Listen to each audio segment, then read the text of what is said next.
I know we don't want to tell it, y'all, but we're subject to go astray. That's it. That's it. We need a God who will hold us and keep us. That's it. Talk about it. Not because we're good, but because for his name's sake. Yes. He will hold us because he is a God who is a keeping God. He is. I'm so glad just to let the world know that he's mine and I'm his. Yes.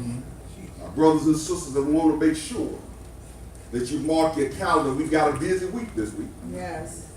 Certainly by the sound of things, we need revival. Yes, Lord. You're right, We're sir. going to kick it off today. We're going to have the singing here. It starts at 6 p.m. Ask that those of you who can be in attendance. Then Monday through Wednesday, we will be in revival. Then on Thursday, we've got to go to Locust Field. Then on Saturday, we've got the NAACP humanitarian. So we've got 6 events in the next 7 days. So we need your prayers and your support, asking God to guide us on this journey. Now, when Elder Cleveland started in Minister Ballinger, and she said she wanted to preach, she could have went ahead and preached this morning. Amen. Certainly, I didn't have a problem with that.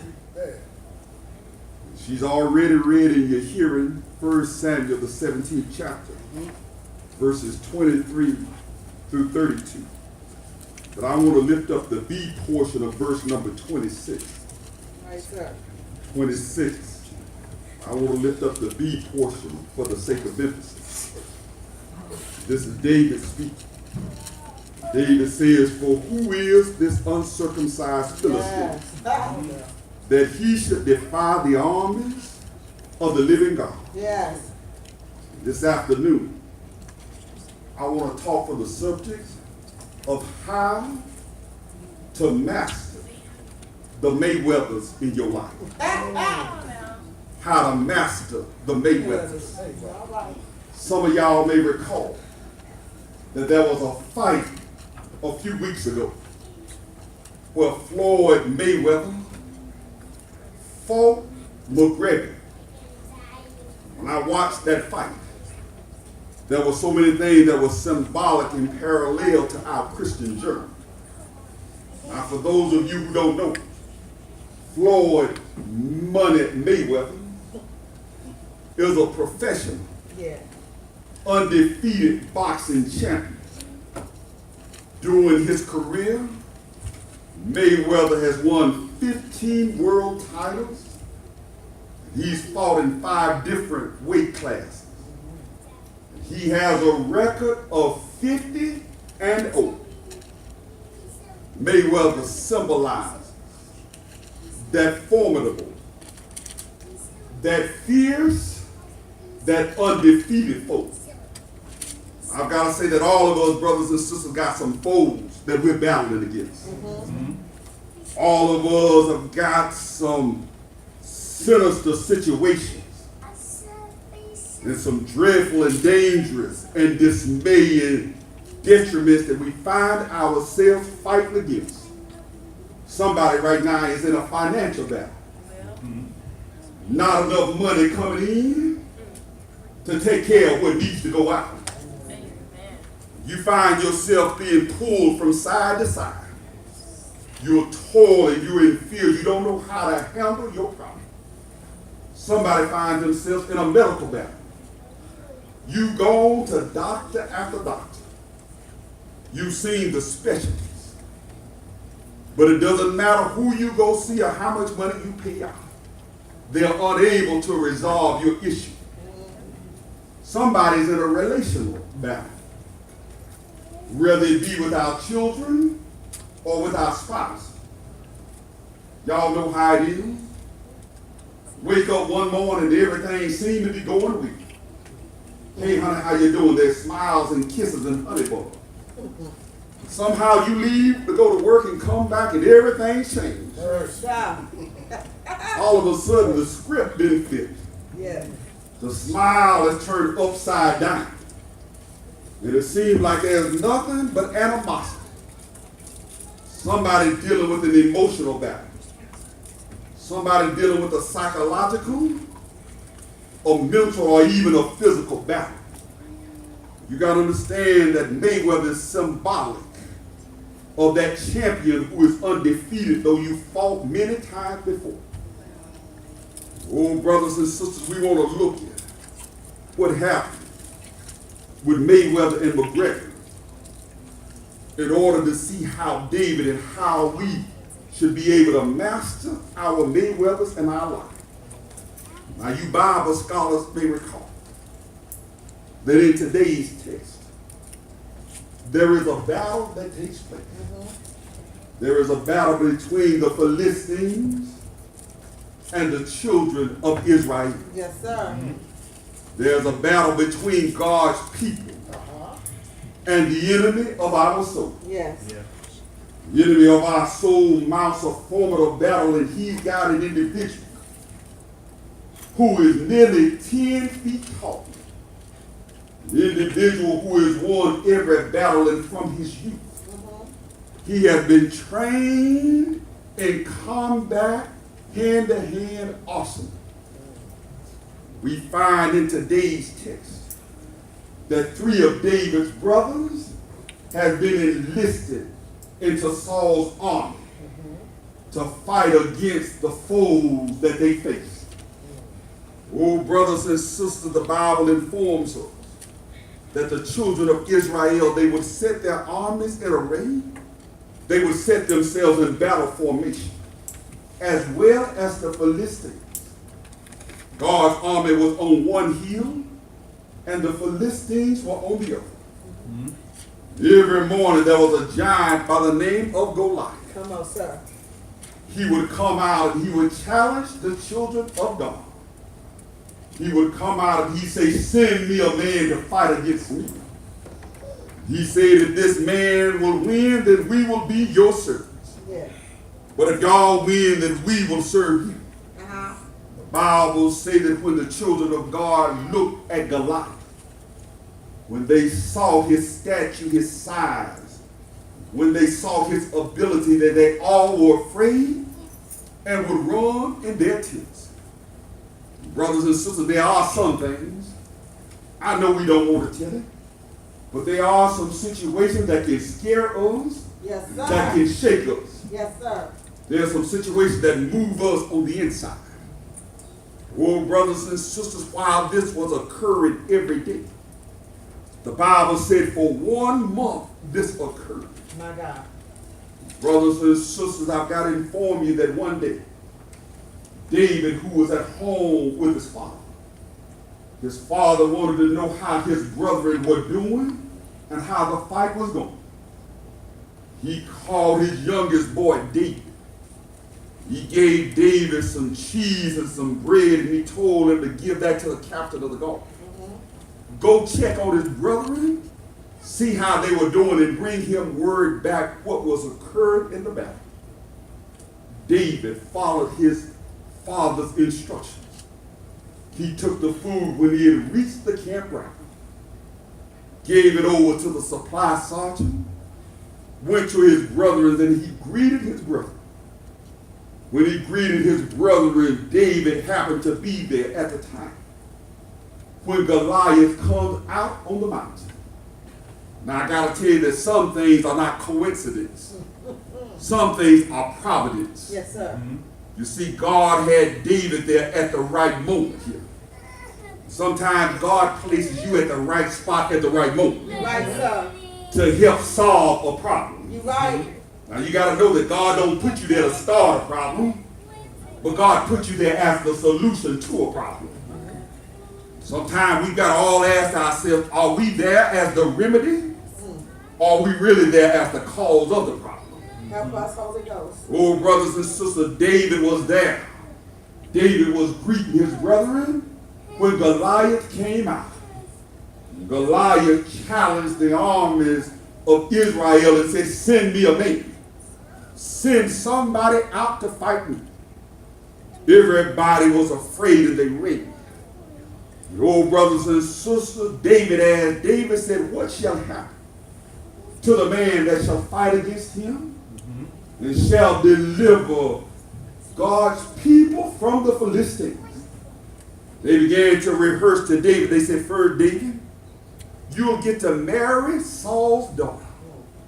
You'll be brought into a line. You'll be a part of the royal family. But not only that, your family will be free from taxation from the rest of your life. While David was listening to this.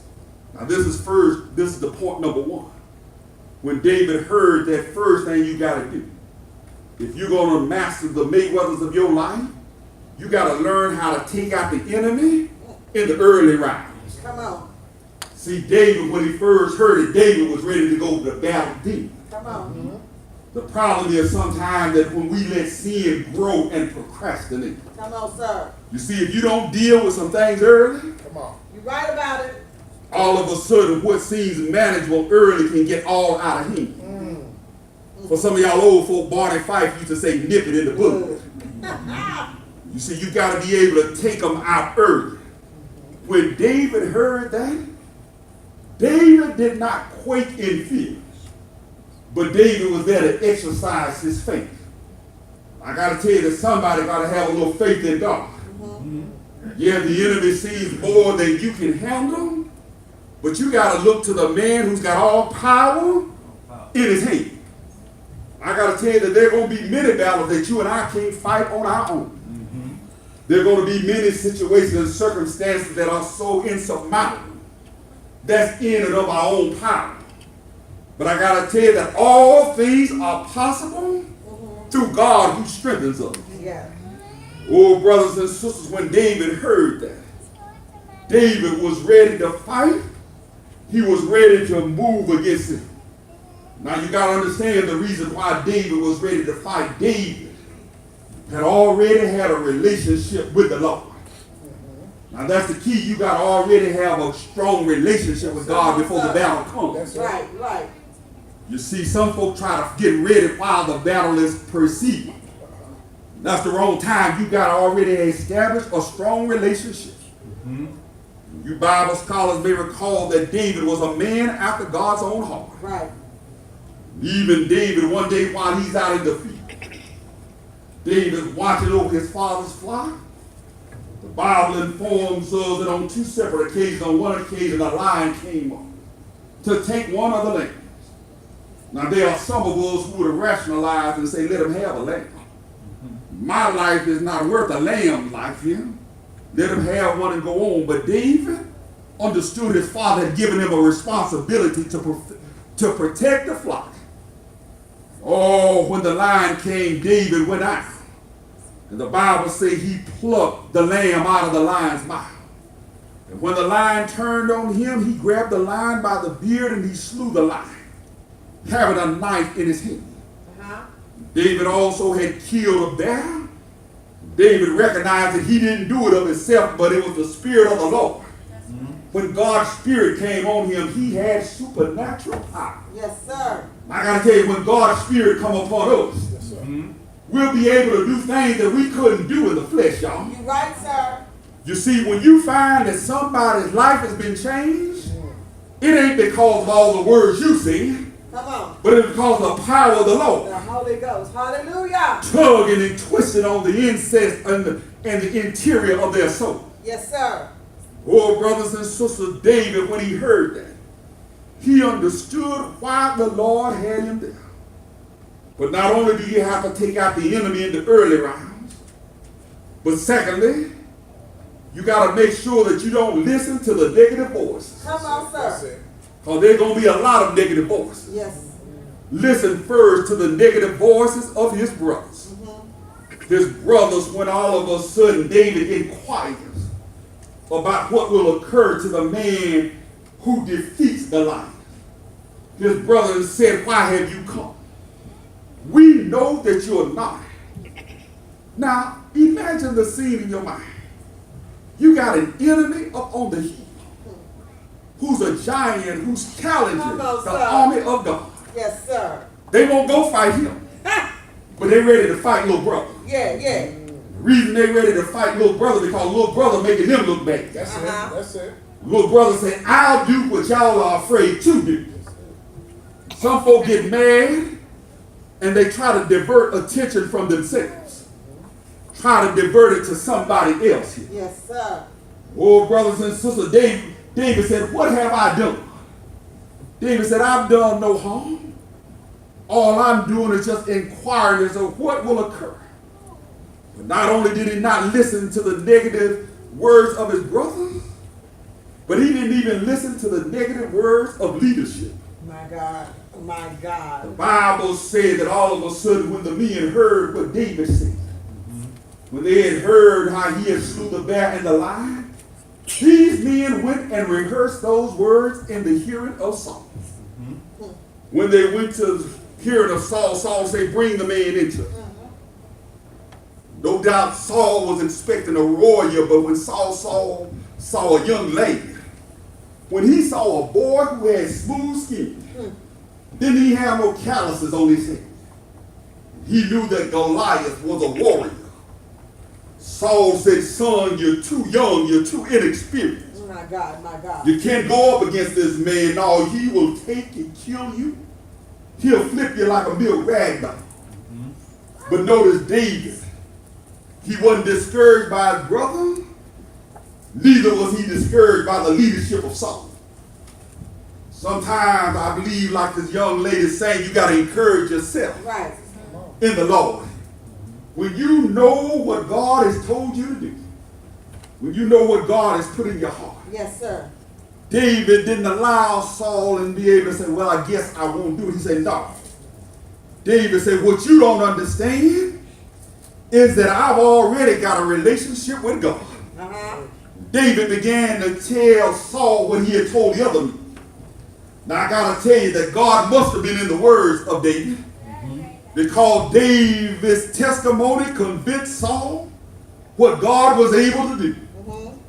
No doubt when David was telling them, Saul remembered how the Spirit of the Lord used to come upon him.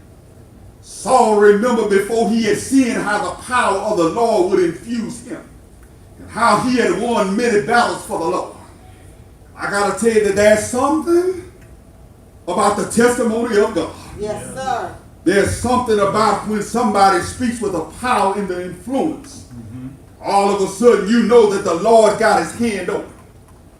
But brothers and sisters, if you look, not only did David not listen to his brothers, not only was he not influenced by the leadership, but David was also not afraid of the enemy.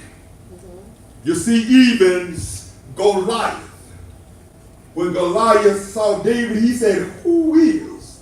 He said, am I a dog that you send a little boy after me with a stick? David said, I'm going to tear his flesh apart. I'm going to give it to the birds of the air and the beasts of the field. Come on, sir. Brothers and sisters, you got to learn how to block out those negative voices. Yes. Yes, sir. You see, David could have stopped with his brothers, could have stopped with Saul, he could have stopped with Goliath. But David did not listen to those voices of opposition. Instead, David listened to the voice of the Lord. Yes. What you trying to say, preacher? I'm trying to say there's going to be a whole lot of opposition in your life. Yes. There's going to be some folk who say you shouldn't do it, you can't do it, it won't work. But you got to learn how to listen to the right voice. Yes. I discovered that if God be for you, that he's more than the world against you. But then thirdly, brothers and sisters, not only do you have to take them out in the early rounds, not only do you have to not listen to the negative voices, but you got to fight the right way. Yes. How many of y'all saw the fight or highlights of the fight between Mayweather and McGregor? Had you seen it, you would have noticed.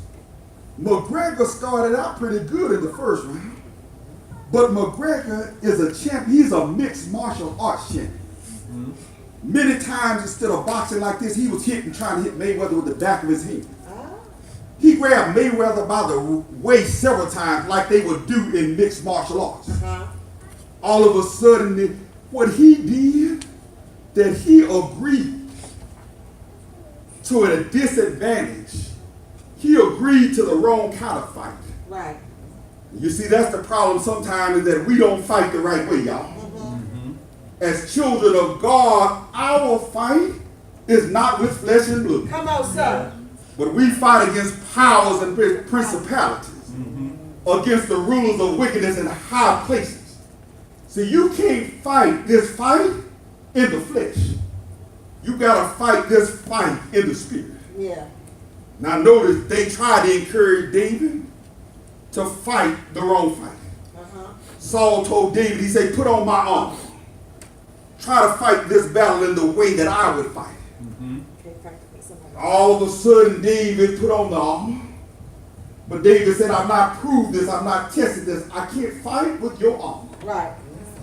Oh, brothers and sisters, David went out. David said, I'm just a little country boy. He said, I'm used to fighting only with a sling and some stones. David went to the brook and he got 5 smooth stones. Now I gotta tell you that Goliath thought that he was gonna win. But I gotta tell you that you don't bring a sword to a sling fight. The problem is that a sword is close hand-to-hand combat. Where a sling fight is that you fight somebody from a distance. Right. That's what I'm telling you. That's why McGregor lost. I knew McGregor was going to lose from the start because he had handicapped himself. A mixed martial art who's used to kicking, who's used to punching, he's handicapped himself by agreeing only to boxing. Sometimes as children of God, we handicap ourselves. Yes, sir. When we try to fight the way the world fights. Yeah. Y'all know sometimes, most of us, when God calls us, he calls us to be a thermostat. Most of us are just a thermometer, y'all. Y'all do know the difference. The thermometer just reads the temperature in the room. Come on, sir. If it's hot, y'all ain't got no problem saying, if you get hot with me, I'll get hot with you. You bring it up here, I can bring it up here too. Yes, sir. Or if you cold and don't want to speak to me, I won't speak to you either. Right.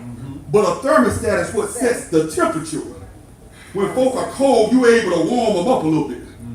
That's why I try to ask Elder Cleveland here to be here for worship service. Pray for us, sister. I ain't got that kind of ability to motivate and jump up, but you got to use the gift God has given you. Amen. But then there are some folk who get real hot and God try to tell us to calm down. Try to tell folk, I know you're passionate about your issue, but don't let your passion get out of hand. Come on, sir. Because you ain't going to never motivate somebody when you agitate them. Come on, now. Come on. You got to understand what God is calling us to do. I knew McGregor was going to lose because he was trying to fight the wrong kind of fight. Come on, sir. Had McGregor fought Mayweather in an octagon ring, he would have killed Mayweather. He would have beat him up and down because Mayweather just boxed. And there's a difference when you boxing and a man trying to kick you, trying to knee you, spinning around. When a man, when a boxer can get on the ropes here, and all of a sudden the ref break it up. Mixed martial art, they don't kill. They allow you to beat you, twist you, all of a sudden hold on to you. And all of a sudden, if you'd have just watched the fight, you could have told that he had already lost because he was trying to fight the wrong kind of fight. Oh, brothers and sisters, what I'm trying to tell somebody is that we got to put on the right kind of armor. We got to know how to fight. The Bible says that as children of God, we got to have our loins girded with truth. That's the word, sir. Now, you're not going to fight this Christian battle telling lies, y'all. You're not going to fight this Christian battle trying to duck and dodge your responsibility. Come on, sir. You're not going to fight this Christian battle trying to run away and hope that the problem resolves itself. God needs some Davids, y'all, Come on now. who's willing to step up to the plate and say, yeah, it looks dangerous, yeah, it looks difficult, but I'm willing to fight here. Yeah. I'm willing to give it all I got for the children of God. I got to tell you, the problem we got is that we got too many of David's brothers. Too many folk who get mad with those who are up front. Yeah. And they're not willing to get up front themselves. Well, Oh, brothers and sisters, not only do our loins got to be girded with truth, but our feet have got to be shod with the preparation of peace. Yeah. Got to tell folk why we're doing it. We're not trying to push you away, but we're trying to lead you forward. We're trying to be a blessing to the body of Christ. yes. Then he said you got to have the helmet of salvation. Yes, sir. You got to make sure that you're on the Lord's side. Yes. You got to know that there are going to be some battles. There are some people who get upset when battles come. Now, isn't it foolish to be in the army and don't think there's going to be no battle? Come on, sir. You wouldn't need to have an army unless there were potential battles. Right. But then he tells them you got to have the breastplate of righteousness. You got to be in right relationship with God and mankind. Try to keep it up. Then he said you got to have the shield of faith. You know that the enemy is going to shoot some fiery darts. Yes. You got to make sure that your faith says that if God be for me, he's more than the world against me. You got to have enough faith to believe that if God brought me to it, he's able to bring me through it. Right. Then he said you got to have the sword of the Spirit of the Lord. He said, which is the word of God. You need to know that. But not only that, he said you got to pray always. Yes. You got to be in constant contact with the commander. Yes. You got to know that your orders may change. God, you may think you're going to go from the front side and the Lord tell you to go around the back side. You got to be in contact with the lily of the valley, Yes. the bright and morning star. You got to make sure that you can get a word through at a needed hour. Yes. Because ain't no telling when the Goliath comes. Yeah. I've discovered that the Goliath don't normally show up on Sunday morning at the 11 o'clock hour. Come on, sir. Sometime your Goliath will come on a Friday night at 11 p.m. You better ask somebody. when your flesh is pulling at your hip. Yes, sir. You need to ask God to hold you so you can fight the right kind of battle. Yes, sir. See, brothers and sisters, the battle will come at the most inopportune moment. You're right about it, sir. That's why you got to have a relationship and you can cry out and say, Father, Woo, I Jesus. stretch Yes, sir. my hands to thee. Yeah. Lord, there's no other help I know. Oh God, if you withdraw yourself from me, whither shall I go? Yes. Notice what David did. David, go get the stones here. When Goliath sees him, Goliath is in a rage. Goliath loses his composure. He's a soldier. He's got an armor bearer. But Goliath sees this little skinny boy. And Goliath said, am I a dog that you should come out to me with a stick in your hand? Goliath said, I'm going to tear you apart. But David said, you come at me with a sword and a shield. He said, but I come at you in the name of the Lord. That's it. All right. And all of a sudden, David slings his sling. Goliath is running toward him. But God leads the rock. Yeah. God guides the rock. Somebody know that he really is the rock. Yes. He's the one that slew Goliath, hit him in the forehead. Yeah. And all of a sudden, Goliath falls down. Come on, sir. I got to tell you that you need to know how to battle the Mayweathers in your life. Don't fight them on their terms. You make sure you fight them on the Lord's terms. Yes. You make sure you go to God in prayer. You make sure that you stay there even when it look dark. Yes. I got to tell you that even Jesus' battle, it looked dark for the Lord. Yeah. Y'all remember when the Lord was fighting his Goliath? Yes. When he was going up against Satan and all the cohorts of hell. It looked like on one side it was just the Lord, and on the other side it was all of the host of hell. Right. All of the Pharisees, all of the Sadducees, all of the people had turned their back on the Lord. Yeah. But Jesus was willing to fight for your sake and mine. And oh, brothers and sisters, they whipped him all night long. Oh, my. Somebody thought the battle was over. Yeah. They scourged him, and then they put a cross on him, and they marched him up a hill called Calvary.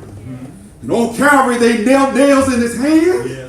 put a spike in his feet, and they reared him up between the heavens and the earth. Yeah. Yes. And oh, it was dark on Friday. Come on, sir. It was dismal on Friday. My God. It was dreary. It looked like all hope was gone on Friday. Somebody going through a Friday right now. My God. My It's God. dark in your life. It's dismal in your life. It looks like all hope is gone. But I want to tell you to hold on just a little while longer. Sunday is just a day and a half away. But oh, brothers and sisters, although he died on Friday, Yeah. somebody know that early on Sunday morning, Yes, sir. he got up with all power in his hand. Yeah. I got to tell you that you can defeat the giants in your life. But you got to fight them the right way. Yes. The problem with too many folk is that when they come to the Lord, they think it ain't going to be no battles from the start. Come on, sir. And so they don't even start preparing for the battle. You prepare for the battle in Sunday school, in church, and prayer. Right. You prepare for the battle of knowing the word of the Lord. But when you don't prepare, and then you think you're going to get a boxing match with a champion, I can tell you already, you're going to do just like David's brother. You're going to run. But when God builds you up from the inside out, Yes, sir. when God gives you strength to stand, and God will allow you to have opposition from every hand. Yes. But you're willing to say what's right and do what's right. Yes. Well, first of all, it's preparation that takes place. Yes, sir. But then not only was it preparation, but when David heard it here, David was willing to fight the foe early. See, had David sat there and listened to folk in his ear every day telling them that negative stuff, he would have turned around like the others. But David said, no, I don't care what my brothers say. I don't care what Saul says. I don't care what Goliath said. I know what the Lord says. Right. David did what God said. Then David said, I can't fight with another man's gift. I want to tell you that God has given us and equipped all of us with some kind of armor. Somebody right now, just like them ladies, God has given you a gift to sing.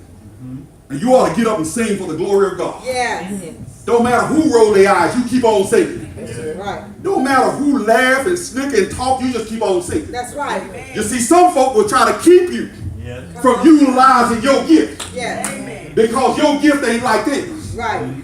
Saul said, you need a sword, you need a spear. They said, I just got a sling, but I'll use what I got. I got to tell you that you got to use whatever gift God gives you. If your gift is the gift of administration, if your gift is the gift of teaching, use the gift God has given you. I don't do it like Elder Cleveland. Elder Cleveland don't do it like Minister Baptist. But God uses all of us for the glory of God. It ain't got to be done the exact same manner. You see, that's the whole thing about it here. That God expects of us. I got to tell you that there going to be some battles. But the thing about it, whether you'll be victorious or whether you'll hang your head in defeat, is that you need to know how to fight the battle. If you don't fight the battle in the right manner, if you don't put on the whole armor of God, you don't stay in touch with the Lord, you can do all the talking you want, but you'll go back home defeated.